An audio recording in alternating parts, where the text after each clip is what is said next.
Tahan Lasak. Tahan Lasak. Tahan Lasak. Tahan Lasak. Tahan Lasak. Tahan Lasak. Tahan Lasak. Tahan Lasak.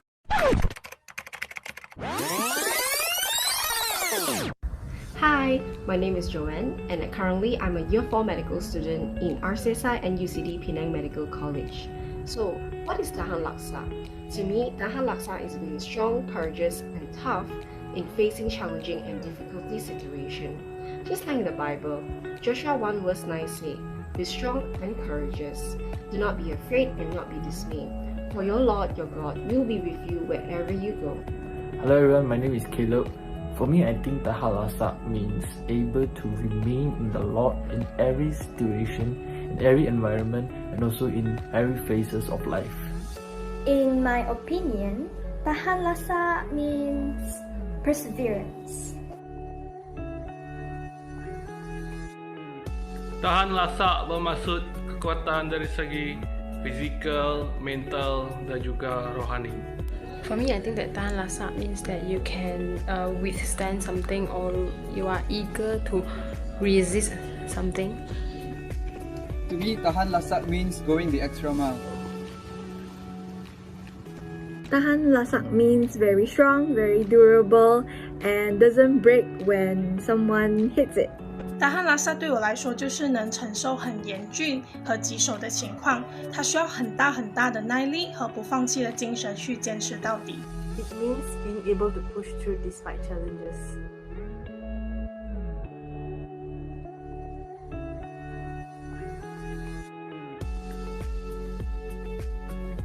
Now, let me begin by saying this. The need for leadership is generally recognized in the world today. And I think nobody questions it. It's recognized. We need leadership in the government. We need leadership in the private sector, leadership in the church. But we are also aware that there's dysfunctional leadership in abundance everywhere. Now, let me begin by talking about leadership in the government and private sector. I think all of us recognize that there is a need for good and effective leadership. I mean, all you need in government, for example, all you need to do is to take, for example, Malaysia and our neighboring country, Singapore. I'm afraid to use Malaysia as a negative example here. But I'm just showing out the reality. 50 years ago, if you compare Malaysia and Singapore, when I just graduated, Malaysia and Singapore was about on par in terms of economic development, although in some ways Singapore was a little bit ahead because it was a center of the British administration.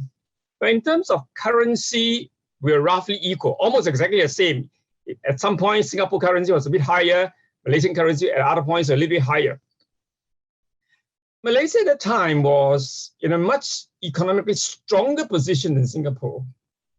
You may not know that, but in the late 60s and early 70s, Malaysia was the world's largest exporter. I'm talking about the world's largest exporter of rubber, of tin, and of tropical hardwood. It's an amazing amount of natural resources we have had. And yet, somehow, in the providence of God, Singapore has gone way, way beyond us. And that's got a lot to do with the leadership, the political leadership, right? It is not only true in politics, but it's also true in the private sector. Most of you are familiar with Swiss watches, right? And many of you maybe would like to have a Swiss watch at some point in your life. The Swiss watches are the most prized watches in the world. The Swiss people have perfected their watchmaking skills for generations, in fact, the last 3 centuries or so. What you may perhaps not know is most of you are not wearing watches that are made of what the watches were, the way watches were driven traditionally by clockwork. Whether it's you have to wind up or whether it's automatic. Most of you are wearing watches which are run by what's called electricity using a quartz mechanism. In the 1960s, the Swiss and the Japanese were competing to see who can produce the first quartz watch. In fact, the Japanese was a little bit ahead of the Swiss. But it was actually the Swiss who discovered the quartz watchmaking mechanism. But they didn't pay much attention to it. The Japanese perfected it in 1969. And before you realize it, 2/3 of the Swiss watch manufacturing industry was wiped out by watches which was much cheaper, but just as good in terms of timekeeping, or if not better. The Swiss had a hard lesson to learn at that point. But it's not just a mistake in the private sector. Some of you, or many of you, are old enough to remember the Nokia phones that we used to own. Many of us used. You realize that in the year 2008, which is only 13 years ago, Nokia dominated 40% of the world's mobile phone market. 40% of the world's mobile phone market. I don't think many of you are using a Nokia phone today, are you? We are laughing. Most of you are using smartphones. Nokia dominated the world's mobile phone market, but it got caught out when Apple introduced the first smartphone in the year 2007. Nokia did not pay much attention, and in fact today, Nokia, as a result, Nokia's mobile phone market just totally collapsed. Today, Nokia is still in the market, but it hardly produces any phones, but rather it's gone into network engineering instead. Now, these are examples of leadership or bad leadership, whether in politics or in the private sector. Taught in this book, Issues Facing Christians Today, draws our attention to the fact that there's a great, now here I read it, there's a serious dearth, I had to make a slight mistake, there's a serious dearth of leadership in the contemporary world. Massive problems confront us. There still exist weapons of mass destruction, widespread violation of human rights, environment and energy crisis, climate change, and north-south economic inequality. Socially, there are outbreaks of racial violence, increased drug and alcohol abuse, and a continuing trauma of poverty. Morally, Christians are disturbed by the forces which are undermining the stability of marriage and family, the challenges of sexual standards, and the scandal of what is virtually abortion on demand.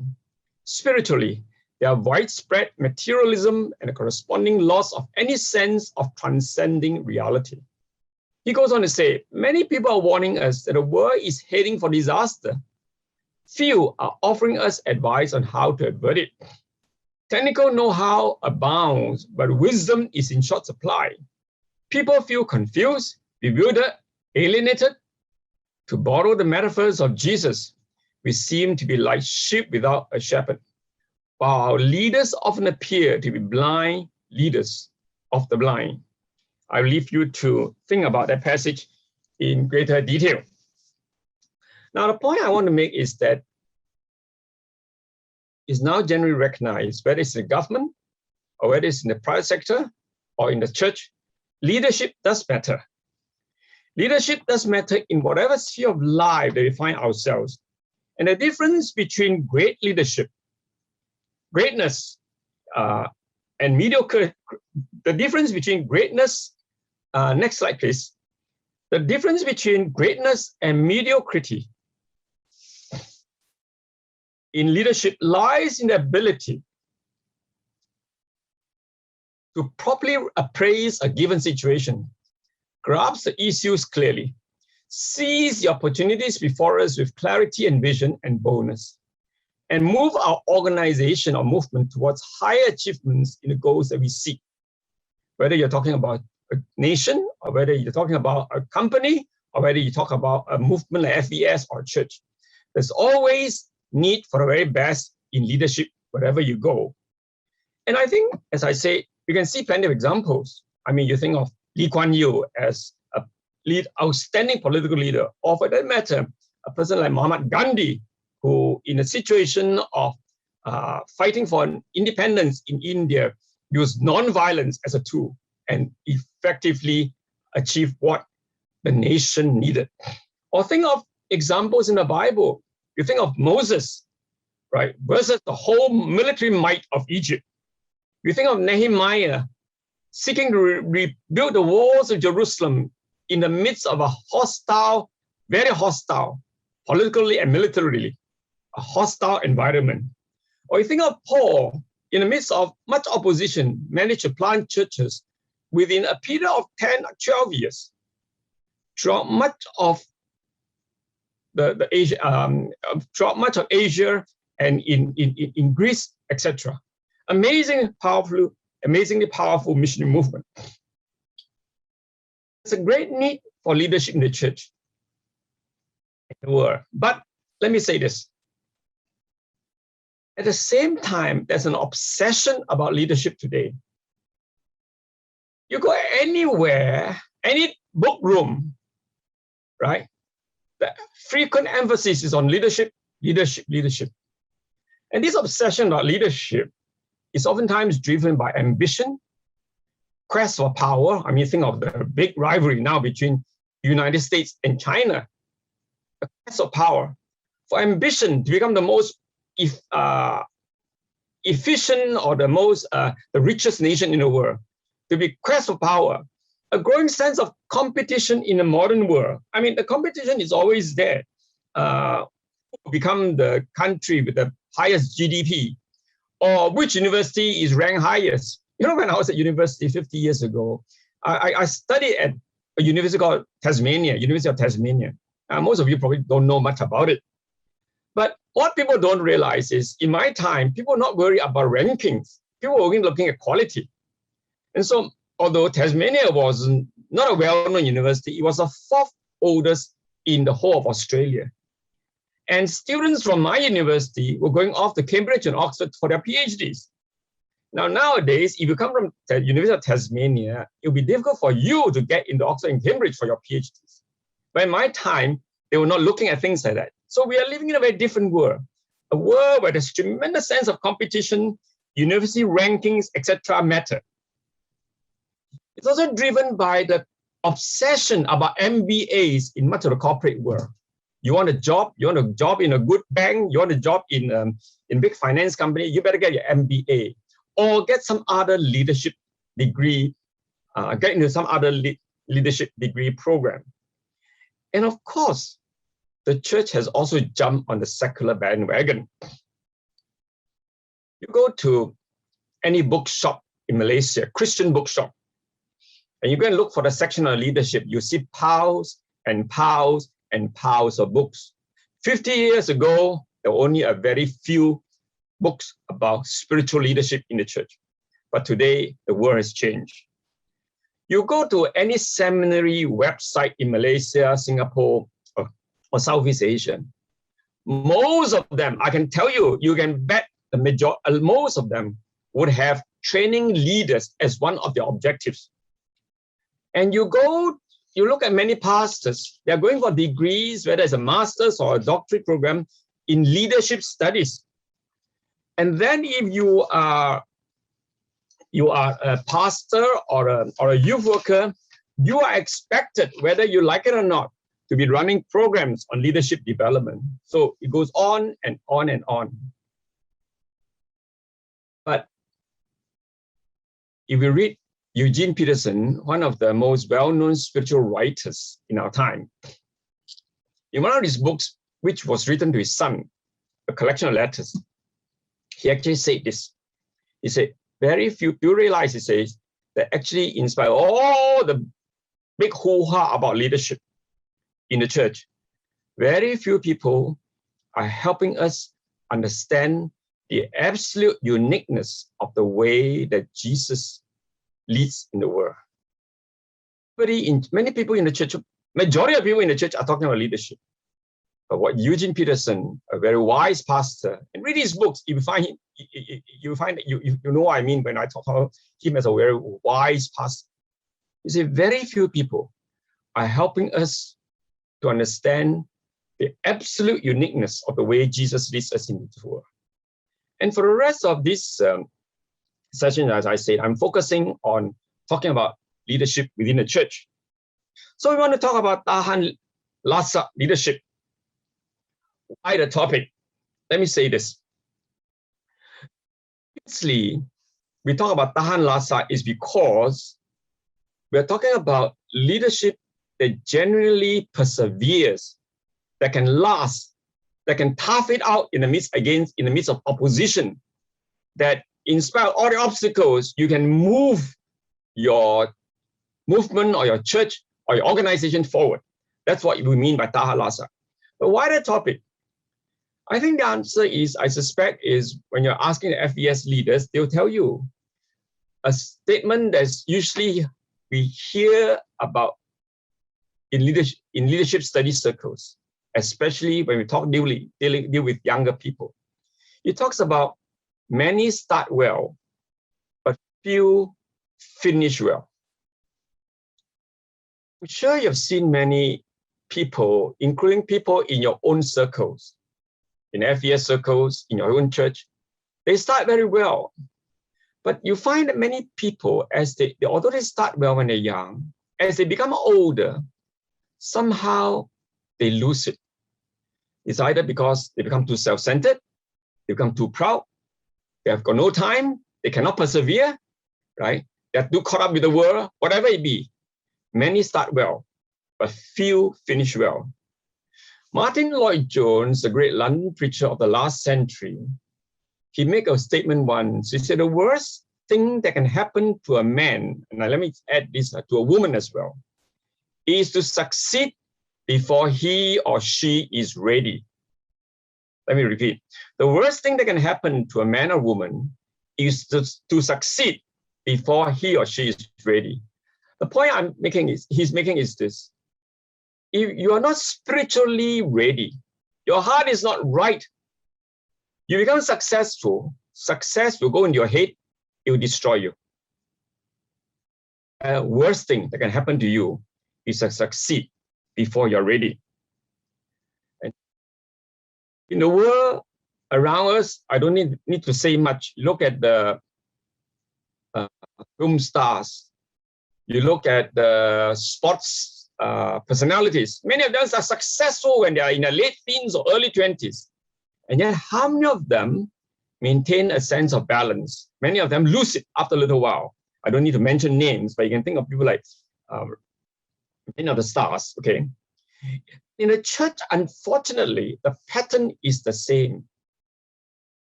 We look at the church today, you think about the mega church pastors, and I'm just not talking about the United States. I'm talking about mega church pastors all over the world, right? So in the United States, you hear especially about the mega church pastors and the traveling evangelists, about corruption.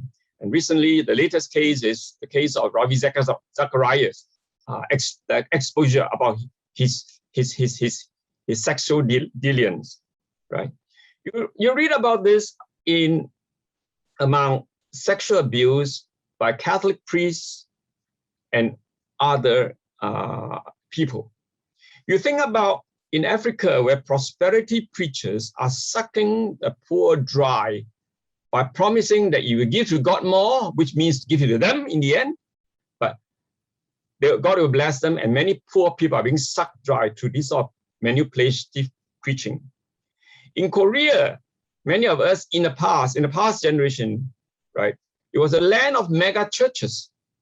And yet we all know that the Korean church since 1990, the last 30 years have been in crisis, and Protestant Christian church in Korea has been on the decline as a result of power abuse, money matters, and so forth. But nearer home, you think about what's happened in City Harvest and the New Creation Church in Singapore, right? And the problems there, and a senior pastor being jailed, right? Some of you say, oh, it happens all over the place, but not in Malaysia. We are very good. And maybe that's what you think, right? But if you know, you'll find that exactly the same problems are found throughout among the church leadership in our own country. Unfortunately, this overemphasis on leadership has become big business. And people are just carried along by it without thinking. Some of you may know, for example, about Willow Creek Church, in the big mega church in Chicago with over 1,000 members. I don't know how many now, 20 or 30,000 members. And they used to run a program called Global Leadership Forum. And I think some of our people have attended it. Right? They bring, and then they are beamed over here through satellite communications and all that things. Right? Very surprised, 2 years ago at a dinner held for church by a certain organization. At the end of the dinner, one of the men from the Willow Creek Church was introduced as coming to explain the program to us and invite students. Now, for those of you who know what happened, at the beginning of the year 2019, now this is the end of 2019, at the beginning of the year 2019, the pastor, the senior pastor, Bill Hybels of Willow Creek Church, was exposed for dysfunctional leadership and sexual abuse in the church. And within a few months, the whole church leadership resigned because they say, we have failed to take seriously the complaints against the senior pastor. And so the whole leadership in Willow Creek Church collapsed. And yet a few months later, they're now here in Malaysia promoting a program on leadership they've been running. Can you see the irony of it? Can't you see the fact that somehow there must be some link between the corruption or the collapse of their own leadership and the leadership program they're running? And yet, they're still wanting to push that type of leadership program when their own church leadership has already collapsed. You see, leadership training and programs has now become big business, and that's a sad thing. So I want to raise this question with all of you. The church today talks a lot about leadership and leadership training, but you cannot find a single verse in the Bible urging us to do leadership training. Now, and sometimes I wonder whether our church leaders read the Bible, because you do not find a single verse in the Bible talking about leadership training. And yet everywhere people are talking about leadership training in the church. There's only one verse in the Bible which might conceivably be taken to say that it's good to strive to be a leader. And that verse is found in 1 Timothy chapter 3, verse 1. It says, the saying is trustworthy. If anyone aspires to be an office of an overseer or an elder, he desires a noble task. Now, some people say, there you are. Paul says it's good to desire to be a leader, to be an elder. Now, but before you jump to that conclusion, you need to look at that verse properly.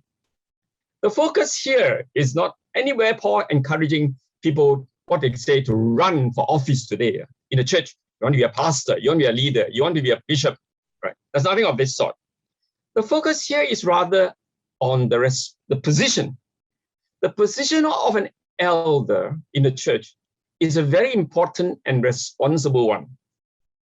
And it carries a lot of responsibility. If you desire, it is a good desire in the sense that you want to take responsibility and help the church to grow. That's not a wrong desire. That's what Paul is saying.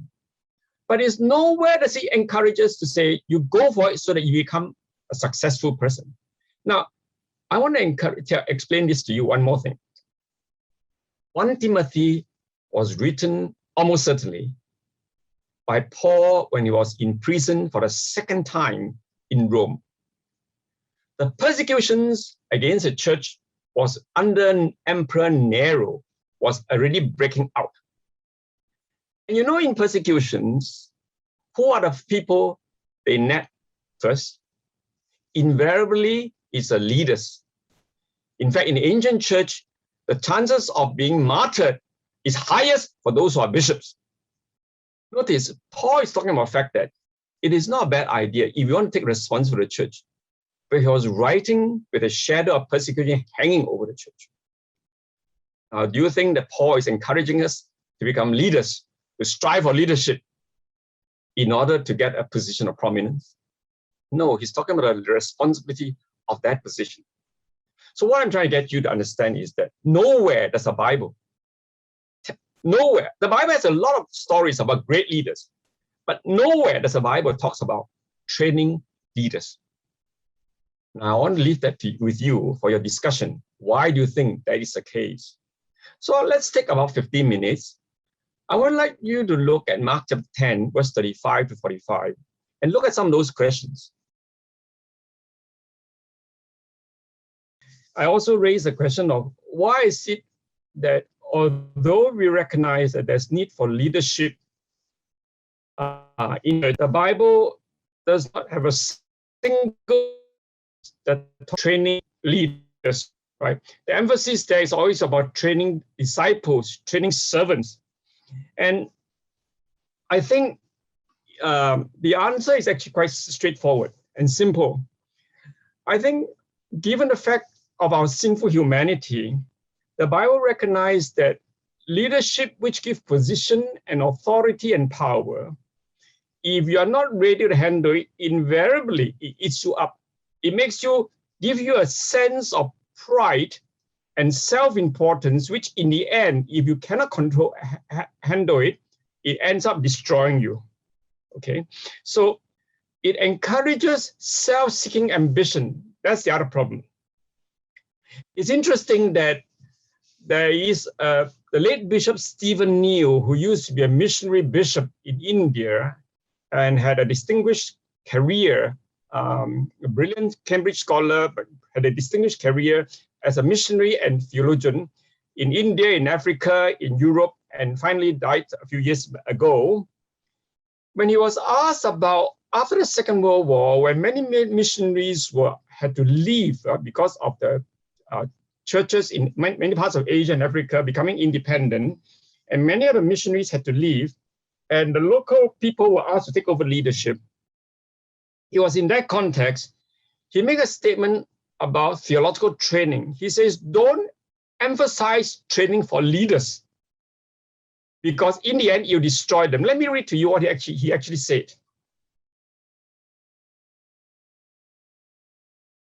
He says, if we set out to produce a race of leaders, what we shall succeed in doing is probably to produce a race of restless, ambitious, and discontented intellectuals.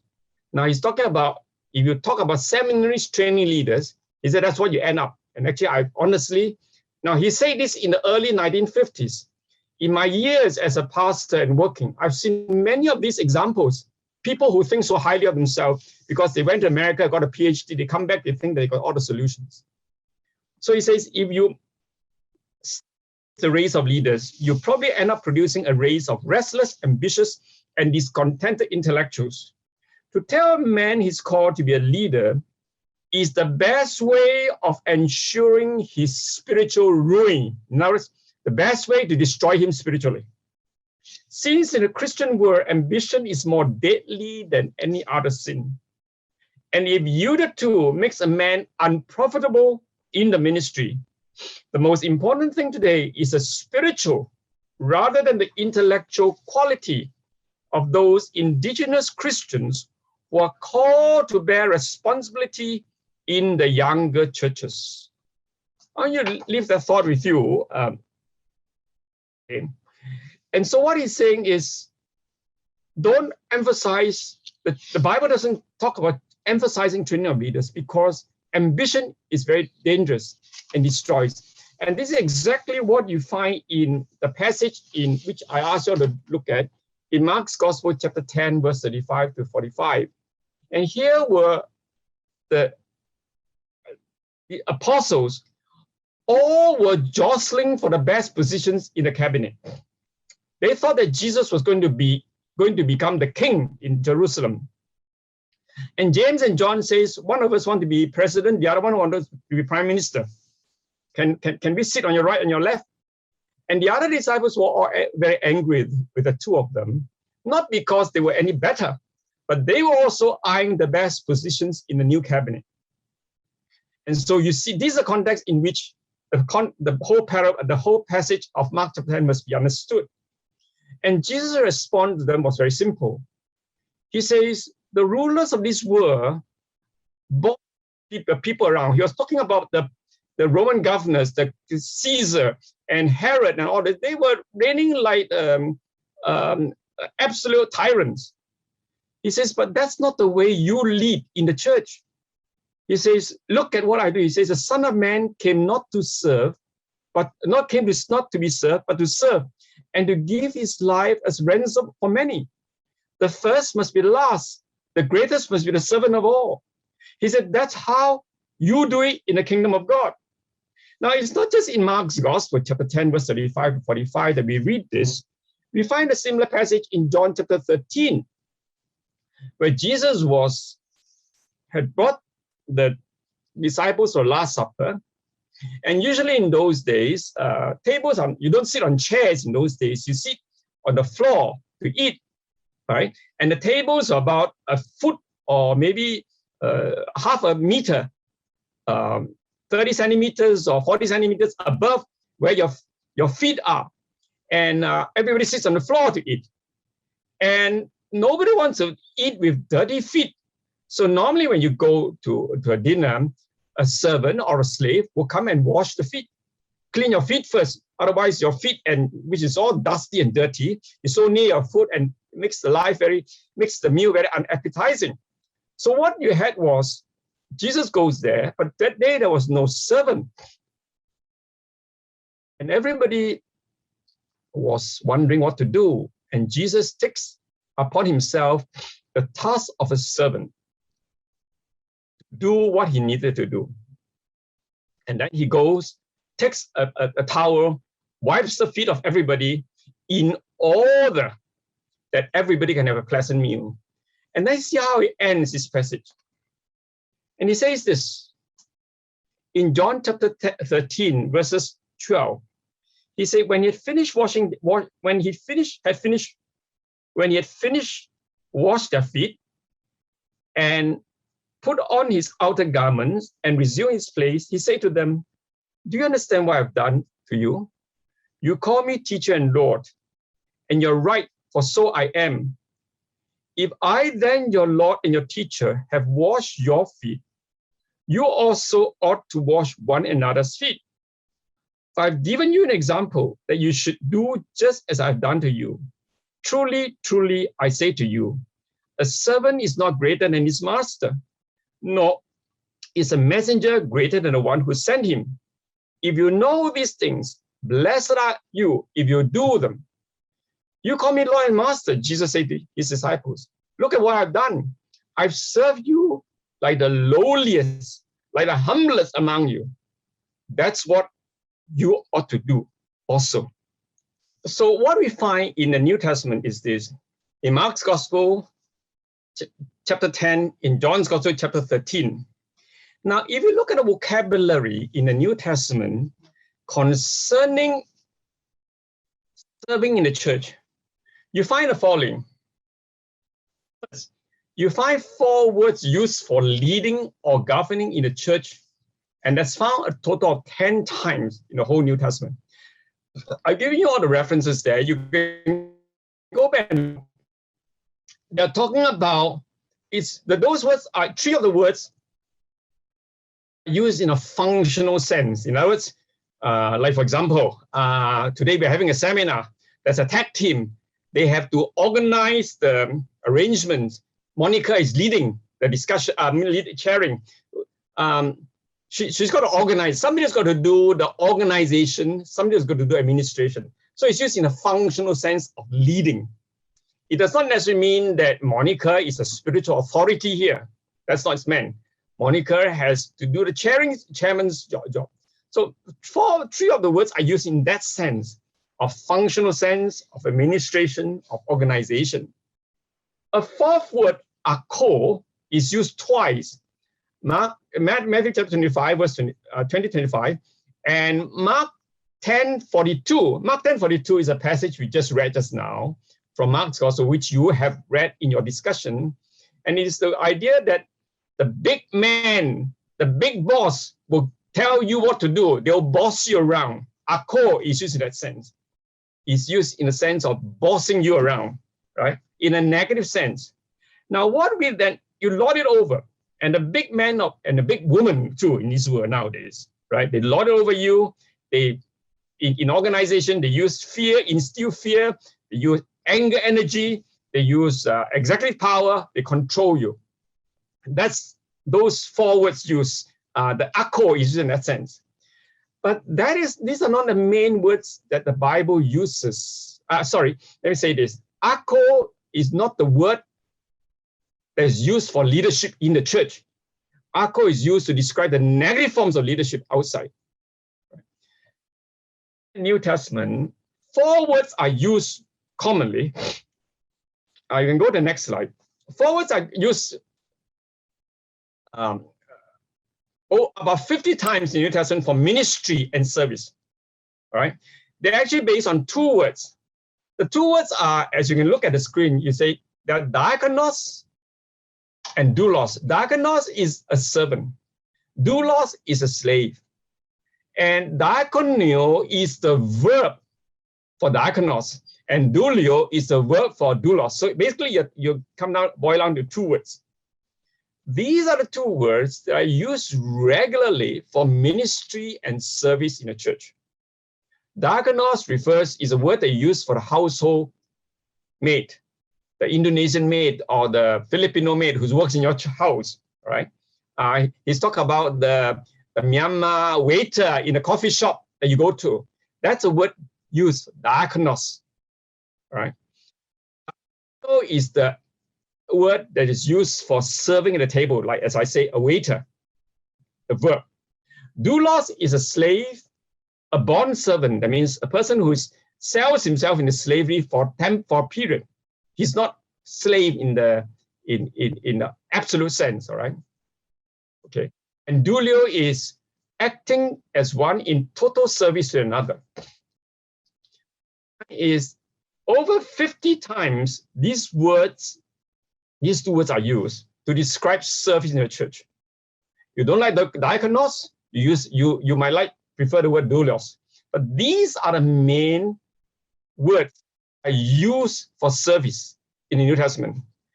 And interesting thing is, if you look at the New Testament and you look at all the apostles, you go to the whole New Testament, whether it's Paul or John or James writing or and Peter writing, every one of them, they're self-reference. They refer to themselves a servant of Christ, a servant of the church. And the word they use, incidentally, is not diakonos. The word that they use is a stronger word, doulos. We are a doulos of Christ. We are a doulos of the church. Now, this is something that most people forget. They don't look at the New Testament. They talk about leadership in the church, but they forget that what the Bible constantly is talking about is being a diakonos and being a doulos. Now, so what I want to draw attention to is the New Testament is very emphatic. What is crucial in ministry in the church is that of being a servant. So the question arises, how could it be possible that as a servant and yet be effective as a leader? Is not this a contradiction? You know, today leaders are the ones who lead. They are the ones who give instructions. The idea is, how can you be a servant and be a leader? And many people will say that this is an absolute contradiction. And the question is, I think the answer is, you have to look at the example of Jesus and the nature of spiritual authority. And secondly, is when we truly serve God and his people, our faithful service will impact God's church as true leadership. Let me explain this in much greater detail. These are the 2 things. First, we need to look at, we are drawing attention to the question, looking at a question, how can a servant be effective as a leader? And the answer is, look at the way Jesus functioned. Understand the nature of true spiritual authority. Second, and that you begin to understand what does it mean to serve God what does it mean when we serve God? Because when we serve God faithfully, our service, I'm sorry, I got the last statement wrong. What we say is that the second part of the answer is that when we truly serve God and his people, people will look at our service, and our service will impact God's church as true leadership. The way to enter into this is look at the book of Philippians, chapter 2. So we look at Philippians chapter 2. I'm sorry, I should put this on the slide, but I think it's on the slide, right? Philippians chapter 2. Yeah, can you please put Philippians chapter 2 on the slide? No, thank you. Right. This passage. This is Paul's description of the way that Jesus, how he came into the world, became incarnate, lived as a human being, and how he then continued to go to the cross and what that all means spiritually. Paul is looking at, let's begin with verse 5. Have this mind among you, which is yours in Christ Jesus, who though he was in a form of God, and what he meant by form of God is not that he's form, not real God. That's not this meaning. It's a human language describing him as God, who was God himself. He did not count equality with God a thing to be grasped. Now, the picture here is contrasting Jesus with Adam. Adam, you remember in Genesis chapter 3, is not God. He's not God. He's a creature. And yet, he stretched out his hand to get the fruit, the forbidden fruit. He was grasping at divinity. He was grasping to become God. That was what Adam was doing. Jesus was doing the exact opposite. He is not God himself, and yet he let go. Sorry, he's God himself, and yet he lets go. He did not grasp on, holding on. He said, I'm divine. Why should I become human? He let go. He did not count equality with the God a thing to be held on to, but empty himself by taking the form of a servant. Now the emphasis is there, servant. Being born in the likeness of man, being found in human form, he humbled himself, becoming obedient to the point of death, even death on the cross. For God has highly exalted him and bestowed on him the name that's above every name. Now, what do we see here? Jesus, although God himself, lets go. By his humbling, he's exalted. Verse 9, therefore God has highly exalted him. Because he humbles himself, God exalts him. And then he goes on to say that he became a servant. Because he became a servant, then God did not only exalt him, but bestow on him the name that's above every name, so that at the name of Jesus, every knee should bow in heaven and on earth and under the earth, and every tongue confess that Jesus Christ is Lord.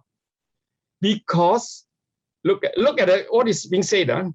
Because he was obedient, he got exalted. Because he was a servant, he was raised to a point of highest authority.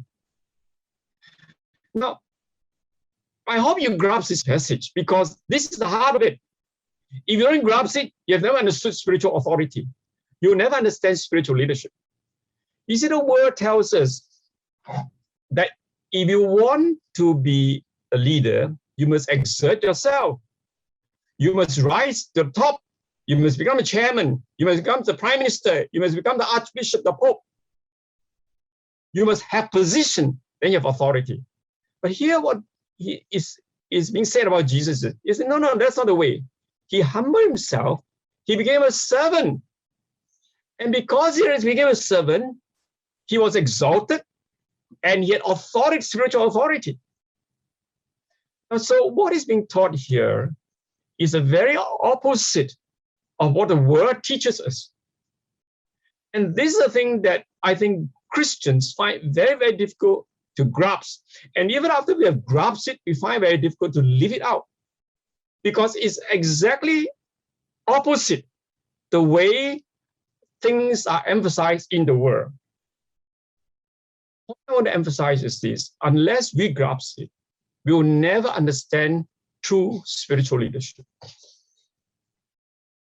True spiritual leadership comes as a result when we learn to humble ourselves, become a servant, and when that happens, we know true spiritual authority. Now, this is exactly the same as what Jesus elsewhere taught. So, for example, before he returns to heaven, what does it say to us in Luke chapter 24 and Acts chapter 1 verse 8 are similar. Luke chapter 24 verse 9, before Jesus departs, he tells the disciples, he says, what you need to do, Jesus said, Luke chapter 24 verse 49, behold, I'm saying the promise of my Father upon you, but stay in the city until you're clothed with power from on high. You can't do anything on your own strength. Think about Moses. Just have all the learning of Egypt. He grew up in a palace, had all the training, and yet he cannot do what God has called him to do, to take the people out of Egypt, until he learned to realize that he cannot do it on his own. Only by God's authority could he deal with the political and military might of Egypt. And what Jesus is saying is that, wait, when the Holy Spirit comes upon you, you'll be enclosed with power. Exactly the same in Acts chapter 1, verse 8. He says, the Holy Spirit will come upon you and you'll be my witnesses. Without the empowering, we can't do anything. As Jesus himself says in John 15, verse 5, for apart from me, you can do nothing. And this is a whole strong emphasis in the scriptures. And until we grasp it, we can never be effective. You know, if you read the history of revival, whether it's revival in Acts or the history of what God has done, say how God worked through Moses, or the history of revivals throughout history, right? Right through 2,000 years of history, again and again, it is God's power that enables the church to have breakthroughs. Without the power of God, there cannot be breakthroughs. Now, the modern church has forgotten completely about this by and large. One of the best examples I can give is this. The Chinese church, everybody knows, is one of the fastest growing church in the world, in China today. But it wasn't like that 60, 70 years ago. The great evangelist that China produced in the first half of the 20th century was John Sung, as all of us know. He returned from America after his PhD studies because God told him to go back and preach the gospel. He came back in 1927, just over just over 90 years ago. And he found that after 120 years of work, the Protestant church was growing only very, very slowly. Now, interestingly, the Protestant missionaries have brought in thousands, and I've used the word thousands of missionaries. They brought in tons of money. They built the best schools, best universities, best orphanages, best hospitals in China. And yet, with all this human effort, the church was not growing. And so Johnson asked God, what's the problem? And God says, the problem is very simple. There's all these missionaries who brought all these things in. Everybody is wanting to control these things. Everybody basically is looking towards these human things, these human resources, thinking that they will bring growth to the church. But it's not going to happen like this. It's not just the missionaries doing it. The Chinese pastors are also looking at the missionaries all the time because they depend upon the missionaries for their gaji. And God told John Sung, he says, I'm going to bring a great revival to the Chinese church soon. John Sung said that, by the way, in 1940-41. I'm going to bring a great revival to a Chinese church soon. But before that, all the missionaries must leave. Now, who would believe John Sung in those days? China was at war and was almost crushing China. Church was struggling. And Johnson said, God says he's going to bring a revival, but all the missionaries were asleep. Johnson died in 1944. 5 years later, in 49, the communists took over. In 1952, almost every missionary had to leave China.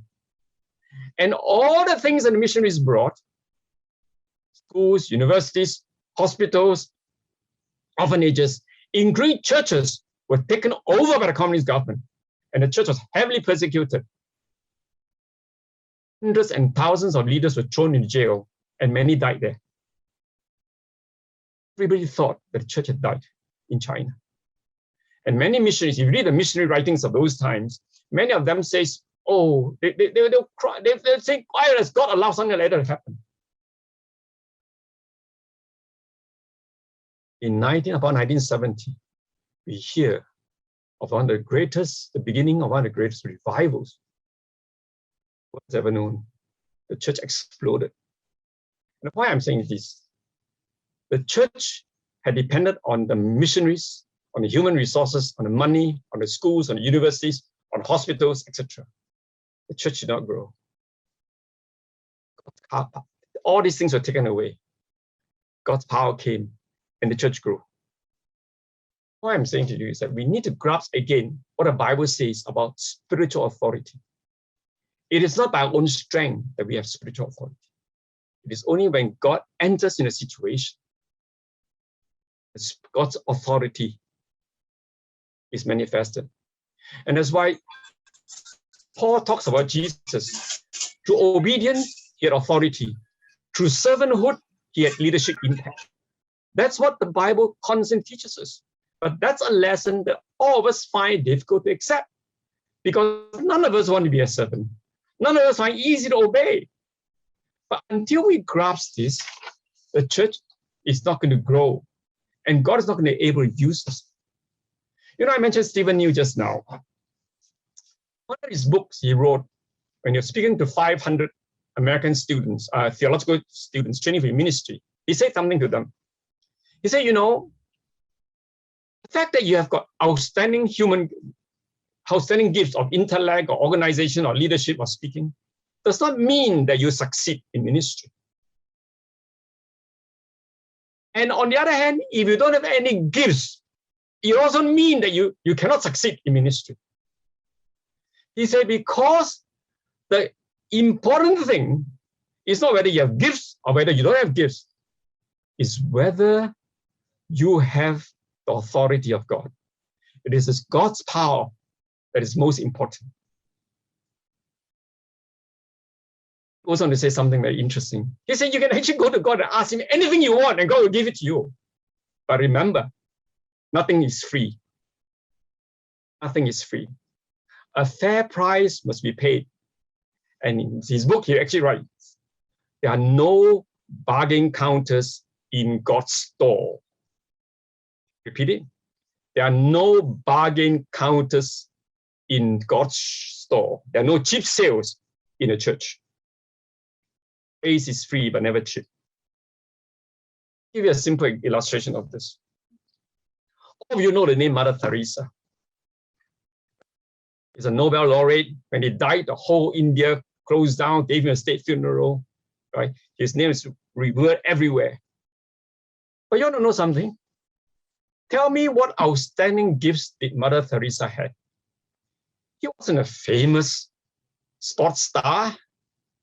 He was not like the 18-year-old tennis player like Raducanu, who just won the US Open a few weeks ago, 18 years old.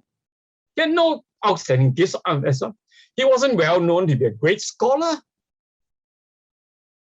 No outstanding human gifts. He never went to university. All the higher education he had was the formation training as a nun, and he got a teacher's certificate when he was working in India, and that's all she had. And yet, where did the authority and the power of the ministry come from? If you read her biography, you'll find that she says something. Here, soon after I make my final vows as a nun, I say, I gave one more secret vow. My own spiritual director knew about it. Nobody else knew. I said to God, I'll never say no to Jesus for anything. I'll never say no to Jesus for anything. Why I'm making this? It cost Mother Teresa immensely. A woman with little God told him to do, she did. When she started ministry in Calcutta, one of the poorest places in the whole world, she started as a one-person ministry without money, without a base. It was immensely costly for her. Yet today, everybody knows about that ministry. Everybody knows the whole impact of that ministry. As Bishop Stephen New says, there are no bargain counters in God's store, but you can ask him for anything. It's not because you've got gifts or because you don't have gifts, but it's because it is God's authority that's important. Friends, I want to say this, until you grasp this, you never understand what Christian leadership is all about.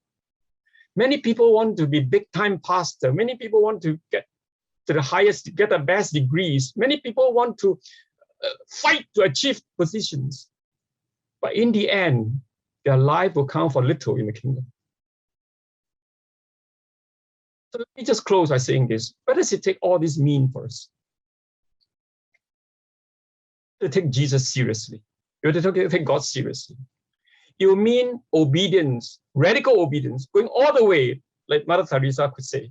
I'll never say no to Jesus on anything.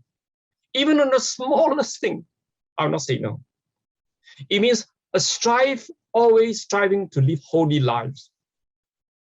It means daily repentance when God begins to speak to us. And friends, if you really begin to do that, you'll find it's not easy. It's a lifelong struggle. It means dying to self to know God's will. You know, if I may be allowed to say this, I told God at the age of 21, 22, I said, all right, God, I'm prepared to give up my ambition to become a scientist. I'll become a pastor and I'll serve you. I thought I had given God everything. I mean, well, after all, I've given him everything. My own ambition, my PhD dreams, etc., etc. Was I in for a surprise?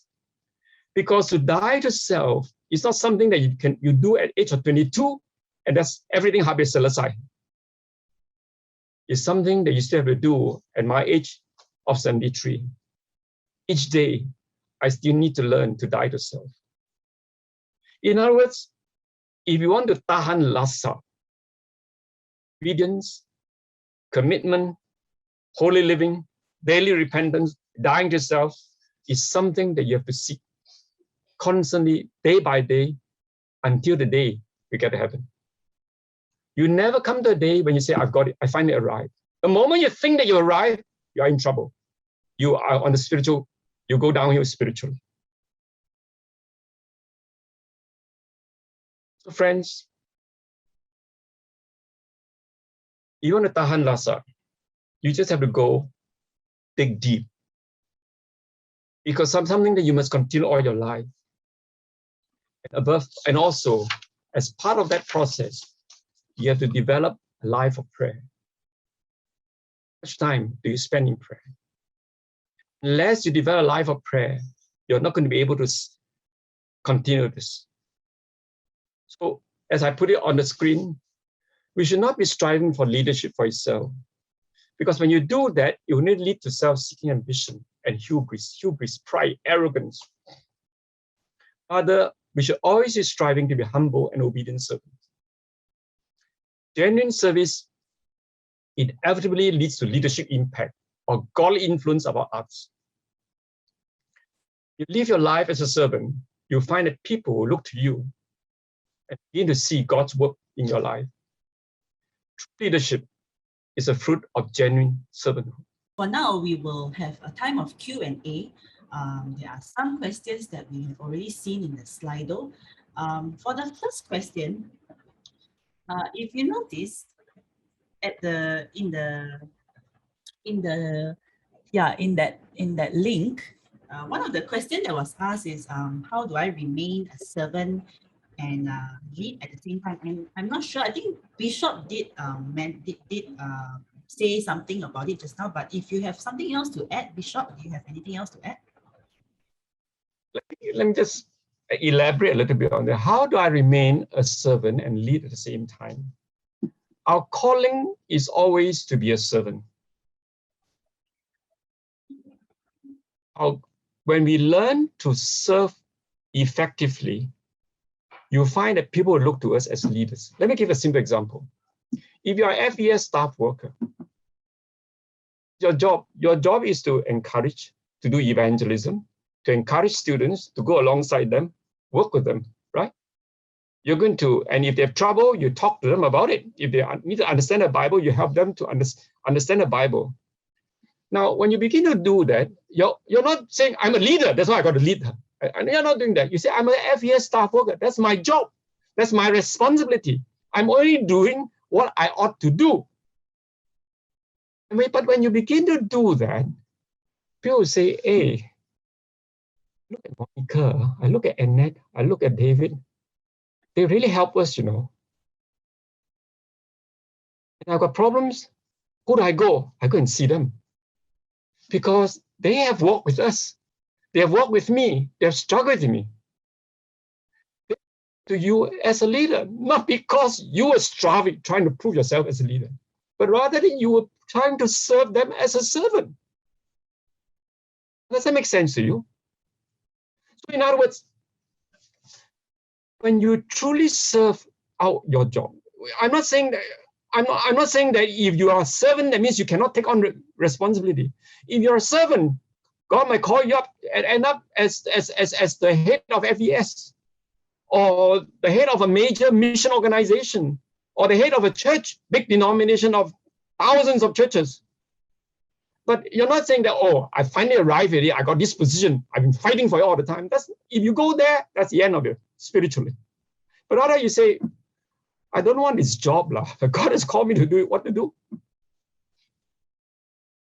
You say, okay, what's my responsibility? If my responsibility is to do this, then I must serve God faithfully as a responsible servant. And whether you're a bishop, or whether you're head of FES, or whether you are a senior pastor or a big church, you're saying, I must serve God as faithfully.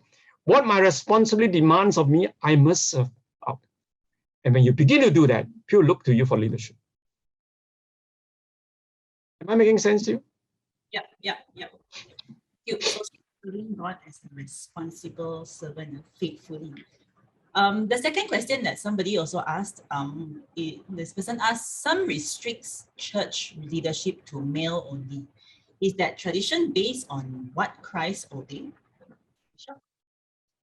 It's not an easy question for me to answer. All right. And I want to give you both sides of it. Both sides of the answer. There are those who stick very closely to what Paul says in 1 Corinthians and also in 1 Timothy, where in both passages, Paul is very emphatically saying that it's man who must lead. Okay. Now, there's a lot of debates on those verses or how you interpret those verses. So that's a big issue. And many people, by taking those literally, therefore say that there can only be male leadership. But others responded by saying this, but how come we also see examples of women exercising some form of leadership? Like, for example, when it says that Paul says in 1 Corinthians, I permit no woman to speak in church.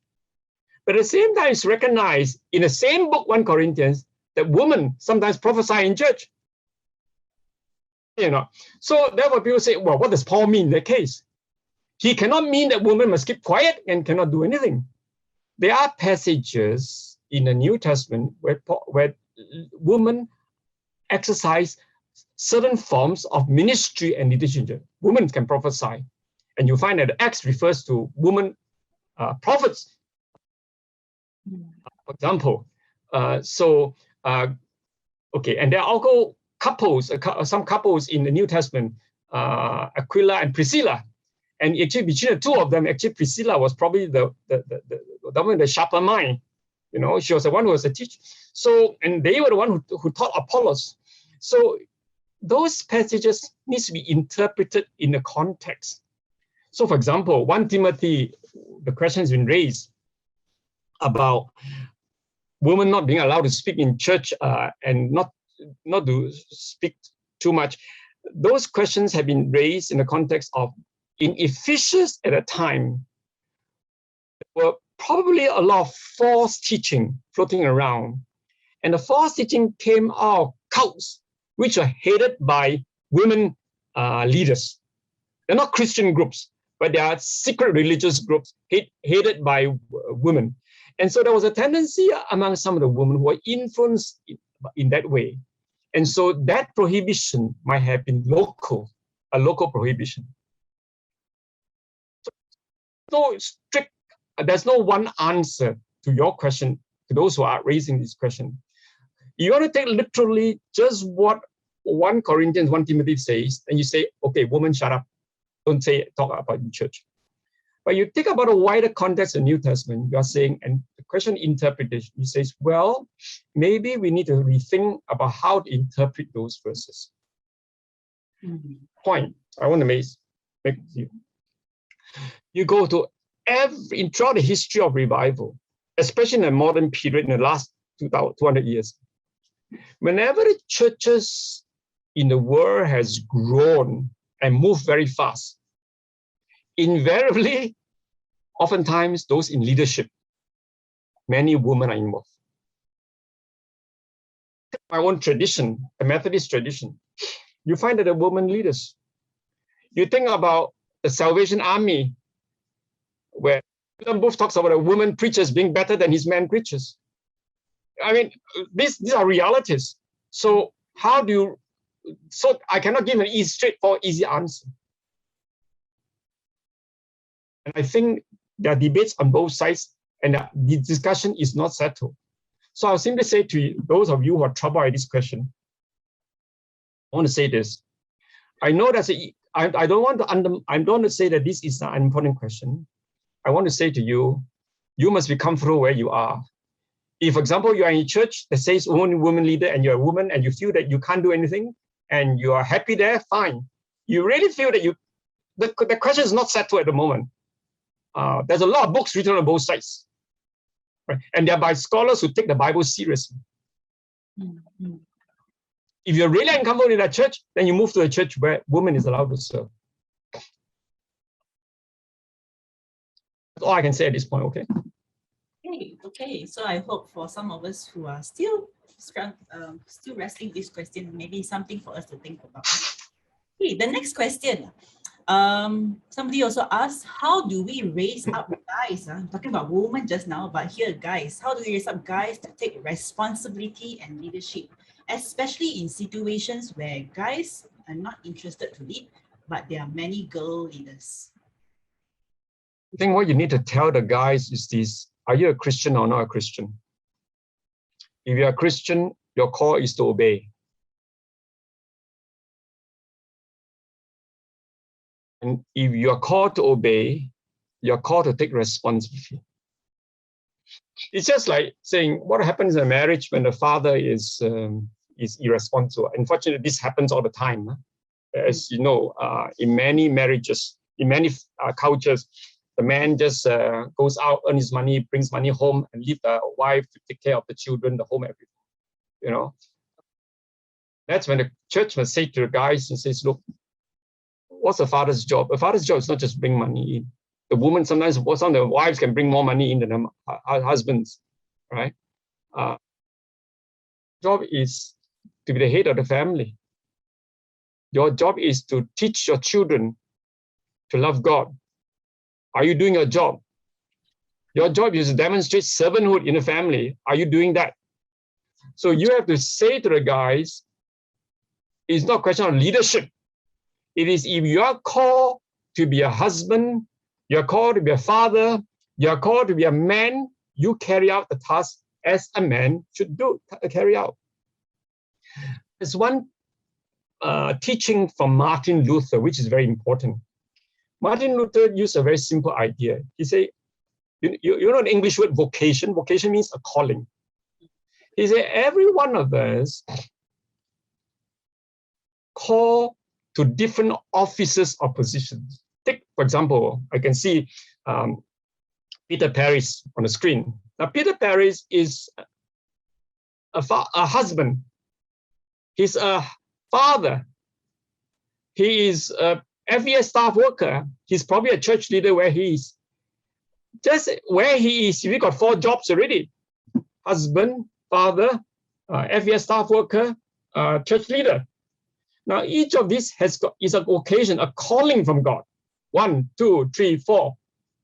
And in each of these calling, we are to live out our responsibilities to love our neighbors as ourselves. That's what Martin Luther is teaching. If you don't do your job as a father or as a husband or a FES staff worker or a church leader, you are failing to obey God's commandment to love your neighbor as yourself. So what we need to teach our men is this. Each of us have a certain calling. We have to take responsibility and live our calling, whatever it be. It's not, you must be a leader because you're a man. No, that's a wrong language. That's a worse language. But rather, the Christian's language is very simple. Each of us are called by Christ. And each of us are called to certain responsibilities. In each of these responsibilities, we are to love and serve our neighbor. If we fail to love and serve our neighbor in that responsibility, we are failing to obey Christ. I think that's a challenge we have to put it to our people, whether man or woman. Okay, so each of us have our responsibility, and the call is to love our neighbors. One more question. I think we have time for one more question. How should leadership respond when one of their own leaders fall? What is considered appropriate discipline / action? And how should the leader be dealt with?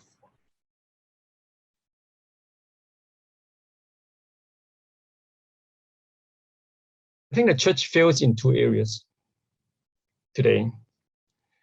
First, the church fails oftentimes to love our own people. So if I'm in a church, I'm valued by my being another member of the church, another member of FES. And I'm valued for being able to give some money, being able to add to the numbers. But how much do we really love one another? That's the first area where our churches are failing. How much do we love one another in the church? The second thing is, we live in a culture where you don't want to be a bad guy. So even when a leader fails, we just cover it up, we ask him to go away, or we pretend not to see. I think the question, therefore, is when a leader fails, how do we love the leader in a way that we ought to love? To love the leader means to support the person, to accept the person as a person who fails, as a person who is human. And I think all of us are human. All of us, you ask any of us, which of us have not failed in some area? If we say that because he failed, he therefore is disqualified for the job, then I think all of us are disqualified. The point that I want to say is this: we need to ask ourselves, how do we love? And that love also means that we have to discipline. If the person has failed in a way that has gone beyond the line, then you have to take the discipline. So the question is, how do we love and accept a person's failure on the one hand? On the other hand, to dare to say, look, this is not right, you have to do something about it.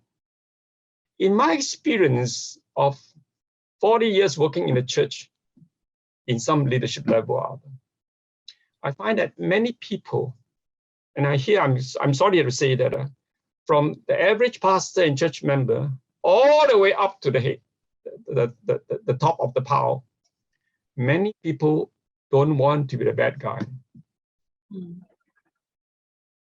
This is where I think the church is failing.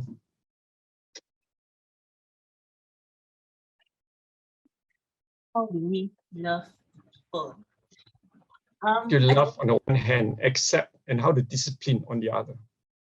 So both ends. How do we love, open hand, and accept? Yeah. Thank you, Bishop. One more last question. I think we have time for one last question. This last question, this person asks, how do we provide a safe space for people who have been wronged by persons in authority, whether in the church or Christian organization? How do we acknowledge the wrong and handle the hurt with care?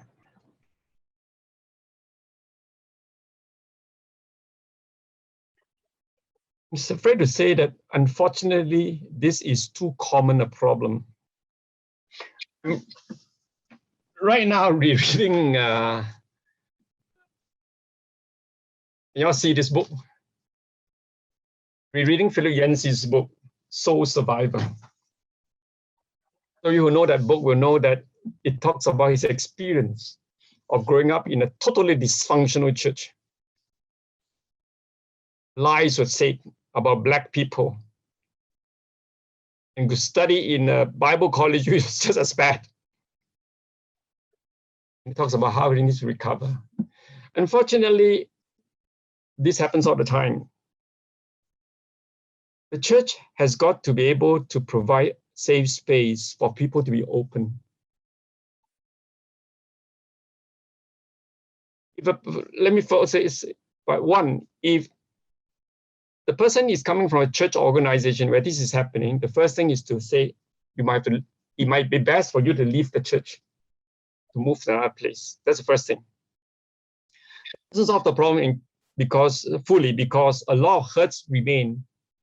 So we must then form a small group around a person to allow that person to begin to open up, and then to work with a person to wrestle through the hurts. One of the first thing that the person must learn to do is to forgive. Whether it's a pastor or a church leader or some church member, you have to release forgiveness. And when you release forgiveness, you can then rebuild your life. I don't think there's any other way around it. So as I say, if you think that the problem still persists in that particular Christian organization, then the best thing is for that person to leave, because to remain in that situation will be very difficult. Secondly, we must provide a safe space for the person to open up, and where you can pray with that person, let him or her open up, work through forgiveness, and move on. So I think that's the way I have to move forward. Okay. Thank you so much, Bishop. Thank you everyone for asking your questions. Unfortunately, we don't have time. We can't tackle all your questions, but we will try to respond in another way, but maybe not today, okay? So to wrap it up today, I think something that we need to ask ourselves is, I think Bishop has said many things, and what is one thing that God is speaking to us today about being taught to leadership? Subscribe to FES Malaysia YouTube channel today.